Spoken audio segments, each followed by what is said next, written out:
Hi students, in this lesson I have introduced you to the fundamentals of photography, slide preparation techniques, history of television and film, the success story of YouTube and videos. These topics themselves are self-explanatory and need no elaboration. As a student of visual communication, these topics expand your scope of professional career. As such, familiarity with the fundamentals of these associated areas of visual communication is essential. Without having a fundamental knowledge of these, you will not find it easy to position yourself in the modern era of explosion of knowledge and technology. To make the learner informed of the basics of photography and its history, to enlighten the learner of visual communication about the history and the efforts of early pioneers of television both abroad and India, to educate the learner of visual media to prepare different slides and their importance in the various fields of presentation, to make the student aware of the significance and the growth of the film both abroad and India, to inform the student of visual communication about the success story of YouTube and videos. Photography. The history of photography began in remote antiquity with the discovery of two critical principles, camera obscura image projection and the observation that some substances are visibly altered by exposure to light. There are no artifacts or descriptions that indicate any attempt to capture the images with light sensitive materials prior to the 18th century. Around 1717, Johann Heinrich Schulze captured cut out letters on a bottle of light sensitive slurry, but apparently he never thought of making the results durable. Around 1800, Thomas Wedgwood made the first reliably documented, although unsuccessful attempt at capturing camera images in permanent form. His experiments did produce detailed photographs, but Wedgwood and his associate Humphrey Davy found no way to fix these images. In the mid 1820s, Nielsford Nipsey first managed to fix an image that was captured with a camera, but at least 8 hours or even several days of exposure in the camera were required, and the earliest results were very crude. Nipsey's associate Louis Daguerre went on to develop the daguerreotype process, the first publicly announced and commercially viable photographic process. The daguerreotype required only minutes of exposure in the camera and produced clear, finely detailed results. The details were introduced to the world in 1839, a date generally accepted as the birth year of practical photography. The metal-based daguerreotype process soon had some competition from the paper-based calotype negative print processes invented by William Henry Fox Talbot. Subsequent inventions made photography easier and more versatile. New materials reduced the required camera exposure time from minutes to seconds and eventually to a small fraction of a second.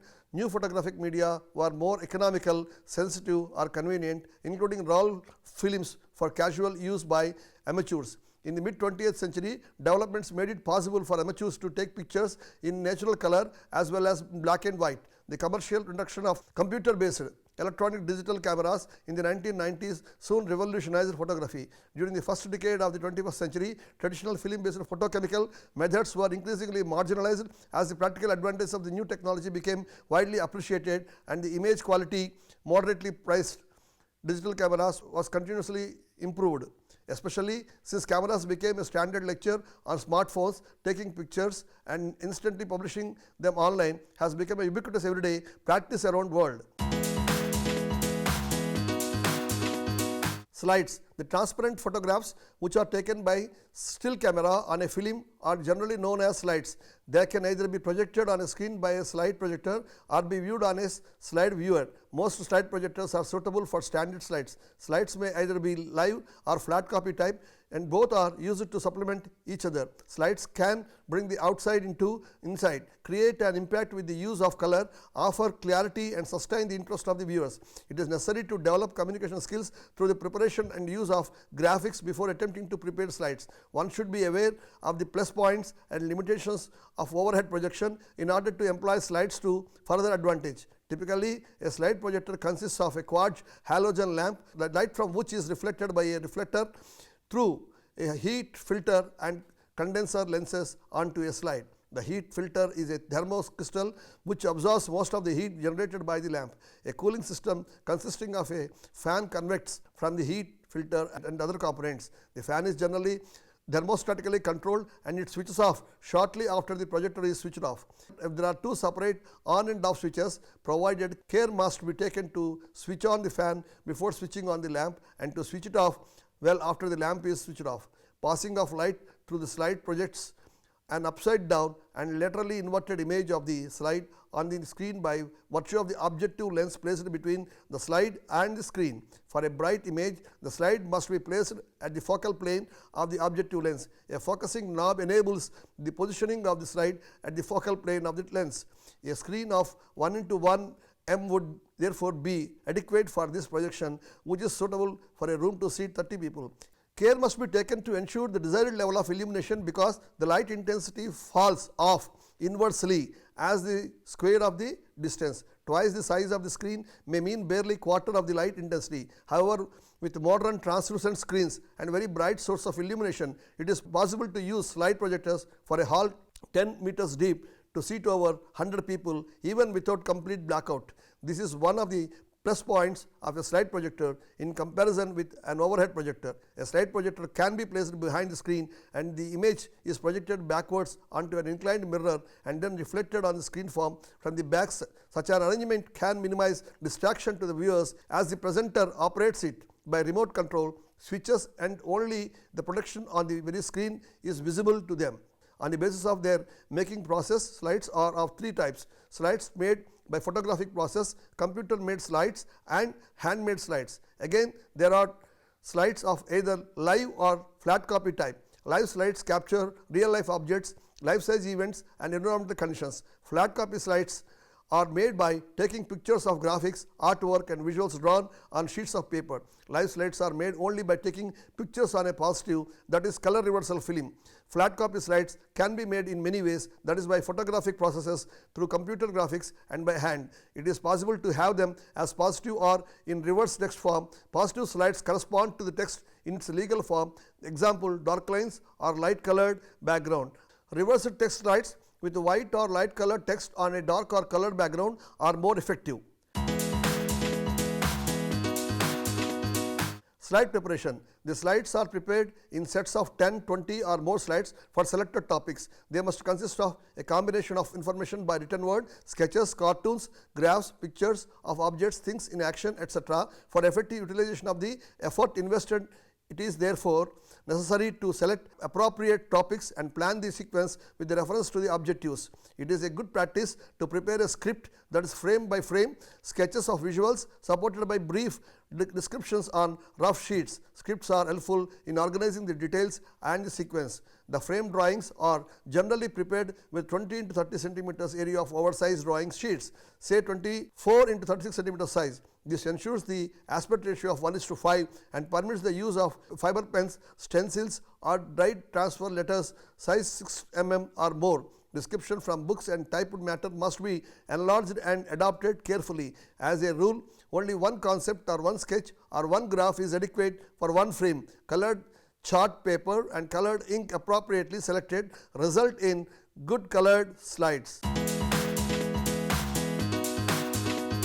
Slide composition. Composition of a slide is the process of spacing of objects in view. One may compose a slide in such a way as to catch the attention of the viewers as intended. The thumb rule of the composition is based upon dividing a view into 1/3 of the both directions. Points of prominence are located at P1, P, P2, P and pinnote at the very center and not in the outer space.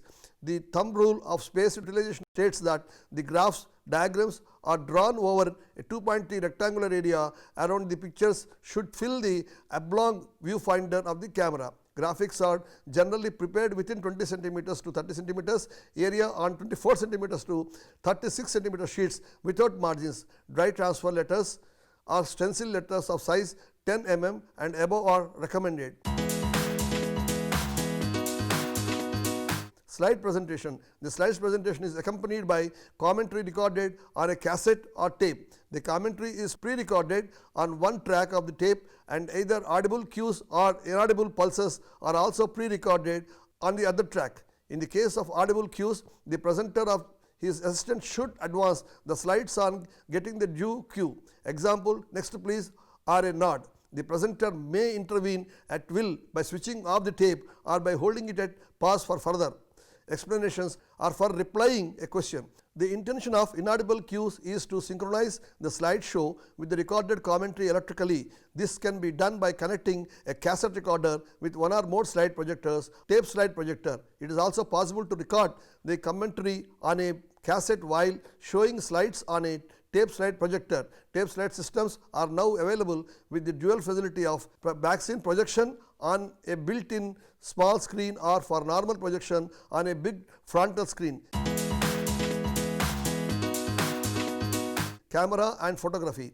Cameras are operated on the principle of exposing a photographic film to the optical image of an object formed at the plane of the photographic film with the hope of a system of lenses. A standard slide is made by using 35 mm film. The size of the slide, that is the celluloid, is 24 to 36. Outside size of the frame is 5 into 5 centimeters of approximately 2 into 2 inches. Films other than 35 mm can produce slides which are either too small or too big for projection and may also be unsuitable for standard cameras and slide projectors. Most direct vision box cameras and single lens reflex cameras accept 35 mm film. In the former, one views the object directly through a viewfinder which presents an image different from that formed by the lens system to expose the film. The SLR principle allows photographer to view the same image formed by the system which would expose the film on the click of a shutter. The reversal films for slides are available as color or black and white for daylight or for artificial light. Films with different sensitivities which have their relative advantages. The shutter of a camera is arranged to allow the desired time of exposure which may vary between 1 by 500 second and 1 second in steps. Example 1 by 250, 1 by 125, 1 by 60, 1 by 30, 1 by 15, 1 by 6 and 1 by 2. Most cameras have also a B setting for hand controlled shutter exposure. The aperture control is provided with the help of diaphragm or iris. The full aperture is usually f is equal to 2 and it is stepped down as it decreases to 22 in steps, that is 2.8, 4, 5.6, 8, 11 and 16. The depth of field is highly influenced by aperture setting. It increases as the lens is stepped down, that is as the f setting increases. Many cameras have built-in light meters. In any case, the shutter time and the aperture setting must be selected very carefully. Even though brief, this lesson is an analysis about the role and importance of slides as a visual media which describes the process of slide preparation. Even though brief, this lesson is an analysis about the role and importance of slides as a visual media which describes the process of a slide preparation, composition, presentation, plus points and limitations, etc. in an excellent way. Television. The invention of television was the work of many individuals in the late 19th and early 20th centuries. The first practical transmissions of moving images over a radio system used mechanical rotating perforated discs to scan a scene into a time varying signal that could be reconstructed at a receiver back into an approximation of the original image. Development of television was interrupted by the Second World War. After the end of the war, all electronic methods of scanning and displaying images became standard. Several different standards for addition of color to transmitted images were developed, with the different regions using technically incompatible signal standards. Television broadcasting expanded rapidly after the World War II, becoming an important mass medium for advertising, propaganda and entertainment. Television broadcasts can be distributed over the air by VHF and UHF radio signals from the terrestrial transmitting stations, by microwave band signals from Earth orbiting satellites, or by wired individual consumers by cable TV. Many countries have moved away from the original analog radio transmission methods and now use digital television standards, providing operating features and conserving radio spectrum bandwidth for more profitable users. Television programming can also be distributed over the internet. Television broadcasting may be funded by advertising revenue by private or governmental organizations prepared to underwrite the cost, or in some countries by television licenses, fees paid by owners of the receivers. Some services, especially carried by cable or satellite, are paid by subscription. Television broadcasting is supported by technical developments such as long haul microwave networks which allow distribution of programming over a wide geographic areas. Video recording methods allow programming to be edited and replayed for later use. Three-dimensional television has been used commercially but has not received wide consumer acceptance owing to the limitations of display methods. Television. The invention of television was the work of many individuals in the late 19th and early 20th centuries. The first practical transmissions of moving images over a radio system used mechanical rotating perforated discs to scan a scene into a time-varying signal that could be reconstructed at a receiver back into an approximation of the original image. Development of television was interrupted by the Second World War. After the end of the war, all electronic methods of scanning and displaying images became standard. Several different standards for addition of color to transmitted images were developed, with the different regions using technically incompatible signal standards. Television broadcasting expanded rapidly after the World War II, becoming an important mass medium for advertising, propaganda and entertainment. Television broadcasts can be distributed over the air by VHF and UHF radio signals from the terrestrial transmitting stations, by microwave band signals from Earth orbiting satellites, or by wired individual consumers by cable TV. Many countries have moved away from the original analog radio transmission methods and now use digital television standards, providing additional operating features and conserving radio spectrum bandwidth for more profitable users. Television programming can also be distributed over the internet. Television broadcasting may be funded by advertising revenue by private or governmental organizations prepared to underwrite the cost, or in some countries by television licenses, fees paid by owners of the receivers. Some services, especially carried by cable or satellite, are paid by subscription. Television broadcasting is supported by continuing technical developments such as long haul microwave networks, which allow distribution of programming over a wide geographic areas. Video recording methods allow programming to be edited and replayed for later use. Three-dimensional television has been used commercially but has not received wide consumer acceptance owing to the limitations of display methods. Television in India. The television industry in India is very diverse and produces thousands of programs in many of India's official languages. More than half of all India households own a television. As of 2016, the country had over 857 channels, of which 184 were pay channels. Terrestrial television in India started with the experimental telecast starting in Delhi on 15 September 1959 with a small transmitter and a makeshift studio. Daily transmission began in 1965 as a part of All India Radio. Television service was later extended to Bombay and Amritsar in 1972. And up until 1975, only 7 Indian cities had television services. Satellite instructional television experiment was an important step taken by India to use television for development. The programs were mainly produced by Doordarshan, which was then a part of the AER. The telecast happened twice a day in the mornings and evenings. Other than information related to agriculture, health and family planning were the other important topics dealt with in these programs. Entertainment was also included in the form of dance, music, drama, folk and rural art forms. Television services were separated from radio in 1976. National telecast was introduced in 1982. In the same year, color television was introduced in the Indian market. Indian small screen programming began in the early 1980s. During this time, there was only one national channel. The government owned Doordarshan. The Ramayana and Mahabharata, based on the Indian epics of the same names, were the first major television serials produced. They notched up world record in viewership numbers. By the late 1980s, more people began to own television sets. Though there was a single channel television, programming had reached saturation. Hence, the government opened up another channel which had part national programming and part regional. This channel was known as DD2, later renamed DD Metro. Both channels were broadcast terrestrially. In 1997, Prasar Bharati, a statutory autonomous body, was established. Doordarshan along with the AER were converted into government corporations under the Prasar Bharati. The Prasar Bharati Corporation was established to serve as the public service broadcaster of the country, which would achieve its objectives through AER and Doordarshan. This was a step towards greater autonomy for Doordarshan and AER. However, Prasar Bharati has not succeeded in shielding Doordarshan from government control. The transponders of the American satellite PAS-1 and PAS-4 helped in the transmission and telecast of DD. An international channel called DD International was started in 1995 and it telecast programs for 19 hours a day to foreign countries via PAS-4 to Europe, Asia and Africa, and via PAS-1 to North America. The 1980s was The era of DD with shows like Hum Log, Wagle Ki Duniya, Bunyad, and comedy shows like Ye Jo Hai Jindagi, other than the widely popular mythological dramas like Ramayana and Mahabharat, glued millions to the Doordarshan and later on Chandrakanta.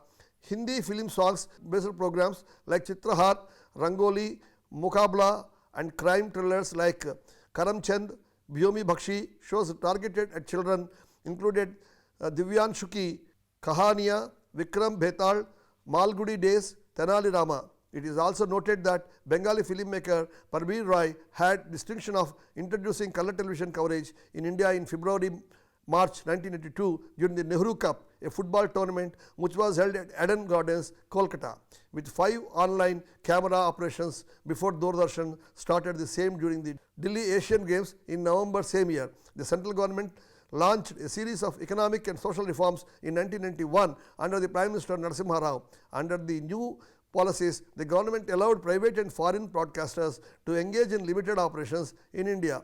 This process has been pursued consistently by all the subsequent federal administrations. Foreign channels like CNN, Star TV and private domestic channels such as G, TV, ETV, Sun TV and Asianet started satellite broadcasts. Film. Although the start of the history of the film is not clearly defined, the commercial public screening of 10 Lumiere brothers short films in Paris on 28 December 1895 can be regarded as the breakthrough of the projected cinematograph pictures. There had been earlier cinematographic results and screenings, but these lacked either the quality or the momentum that propelled the cinematography Lumiere into a worldwide success. Soon film production and companies and studios were established all over the world. The first decade of motion pictures saw film moving from a novelty to an established mass entertainment industry. The earliest films were in black and white under a minute long without recorded sound and consisted of a single shot from a steady camera. Conventions toward a general cinematic language developed over the years, with editing, camera movements and other cinematic techniques contributing specific roles in the narrative of films. Special effects became a feature in movies since the 1890s, popularized by Georges Méliès. Fantasy films. Many effects are impractical to perform in theatre plays and thus added more magic to the experience of movies. Technical improvements added length, reaching 60 minutes for a feature film in 1906, synchronized sound recording mainstream since the end of the 1920s, color mainstream since the 1930s, and 3D mainstream in theatres in the early 1950s and since the 2000s. Sound ended the necessity of interruption of title cards, revolutionized the narrative possibilities for filmmakers and became an integral part of movie making. Popular new media, including television since the home video mainstream since 1980s and internet mainstream since 1990s, influenced the distribution and consumption of films. Film in India. The cinema of India consists of films produced in the nation of India. Cinema is immensely popular in India with as many as 2,000 films produced in various languages every year. Indian cinema produces more films watched by more people than any other country. In 2011, over 3.5 billion tickets were sold across India, 0.03% more than Hollywood. The South Indian film industry encompasses 5 cultures: Telugu, Tamil, Malayalam, Kannada and Tulu. Another prominent film culture is Bengali cinema, known as Tollywood, which was largely associated with the parallel cinema movement. In contrast to the masala film, more prominent in Bollywood and Tamil films at the time, Indian cinema is a global enterprise. Millions of Indians overseas watch Indian films, to accounting for some 12% of revenues. Music rights alone account 4 to 5% net revenues. Global enterprises such as Universal Pictures, 20th Century Fox, Sony Pictures, Walt Disney Pictures and Warner Brothers invested in the industry, along with Indian enterprises such as AVM Productions, Prasad Group, Sun Pictures, PVP Cinemas, G, UTV, Suresh Productions, Arrows International, Ayangaran International, Pyramid, Saimida, Oscar Films and AdLabs. By 2003, as many as 30 film production companies had been listed in the National Stock Exchange of India. YouTube and videos. YouTube was created by 3 PayPal employees as video sharing website where users could upload, share and view content. The internet domain name www.youtube.com was activated on Monday, February 14, 2005. YouTube was founded by Chad Hartley, Steve Chen and Javed Karim when they worked for PayPal. Prior to working for PayPal, Hurley studied design at the Indiana University of Pennsylvania. Chen and Karim studied computer science together at the University of Illinois at Urbana-Champaign. YouTube's initial headquarters was about a pizzeria and Japanese restaurant in San Mateo, California. The domain name youtube.com was activated on February 14, 2005 with video upload options being integrated on April 23, 2005. The first YouTube video titled Me at the Zoo was uploaded on April 23, 2005 and shows co-founder Javed Karim at the San Diego Zoo. YouTube began as an angel-funded enterprise working from a makeshift office in a garage. During the summer of 2006, YouTube was one of the fastest growing sites on the World Wide Web, hosting more than 65,000 new video uploads. They first delivered an average of 100 million views per day in July. It was ranked the fifth most popular website on Alexa, far outpacing even MySpace's rate of growth. The website averaged nearly 20 million visitors per month according to Nielsen Net Ratings, which around 41% of female and 56% male visitors. On October 2006, it was announced that the company would be purchased by Google for US dollars 1.65 billion in stock, which was completed on November 13th. At that time, it was Georgia's second largest acquisition. The agreement between Google and YouTube came after YouTube presented 3 agreements with media companies in an attempt to avoid copyright infringement lawsuits. YouTube planned to continue operating independently with its co-founders and 68 employees working within Google. Summary: this lesson explained to you the important events in the development of photography from its raw beginning to its end development, digital photography. From the above details about photography, it is essential for you to understand that the knowledge of analog photography is quite essential, though today you would not use analog cameras any longer. But the relationship between focal length, light, intensity and aperture size is very important for using digital advanced cameras, even for television cameras or film cameras. Next most important aspect of learning for visual communication is one's knowledge of slide preparation and its diverse roles in teaching and learning process, besides its helpful role in propaganda and advertisements. The next important item, television, is very interesting development. Today one cannot live without watching television for a while.